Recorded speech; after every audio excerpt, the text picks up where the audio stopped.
الطعم يخبل.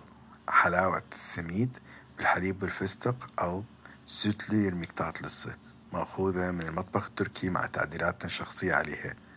طبعا طيبة باردة والطعم يدوخ. يلا نبلش.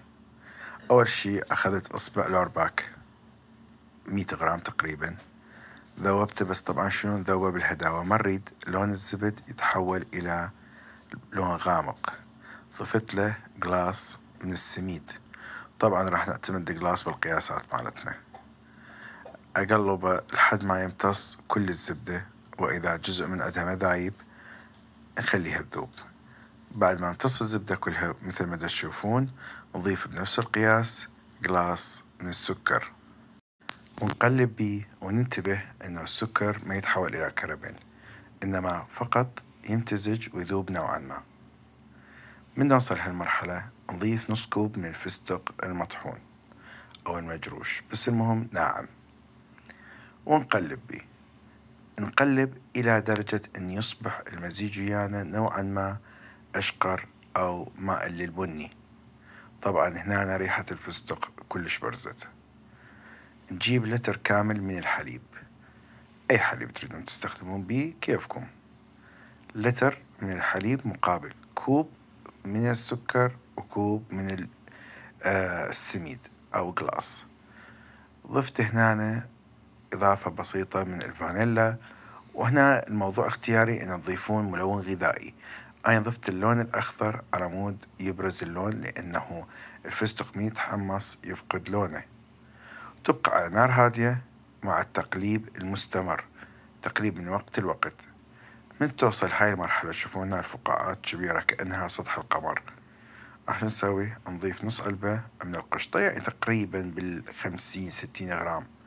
هذه تنطيها طراوة وما تخليها تيبس أو الوجه مالتها يتكسر. نخلطها زين ونتركها لحد ما تبرد نوعا ما. بس قبل لا تجمد شو نسوي؟ نديرها ونتركها تبرد تماما بالقالب اللي درناه بها. طبعا يفضل أن يكون القالب مربع، لأنه الشكل الأخير تكون عبارة عن مربعات مثل الشكل التقليدي إلها. نساوي الحلاوة داخل القالب. طبعا أنا هنا نوعا ما لحيت، إيش؟ لأنه ردت أضيفها كلها. المهم سويها أنتم من يمكم سكيب، تجاوزوها. نساويها بأي طريقة. أنا هنا استخدمت الهز والضرب، المهم تساوت بالنهاية وياي. بعدين شو نسوي؟ نزين وجهها. طبعا هنا ما طلع عندي تزيين، بس المهم راح تشوفون تزيين كالشكل التالي.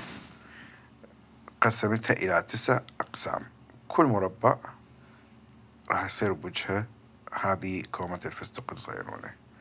بعد ما وديناها للثلاجة وبردت تقريبا لمدة 3 أو 4 ساعات، راح تصير وياي سهلة القوام. تقطيعها بالضبط مثل ما تقطعون القشطة أو الجيمر المنزلي.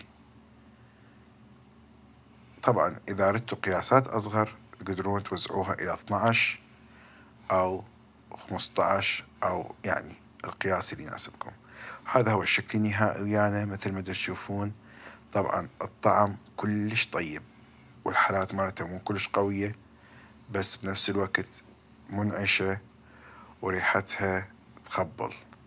جربوها وكتبوا لي بالتعليقات. إذا عجبتكم لا تنسون تشاركوها ويا الأحبة وتنطوها لايك. وأيضا إذا ما مشتركين بالقناة، هاي المرة الأولى لكم، اشتركوا بالقناة. أشوفكم فيديو جاي.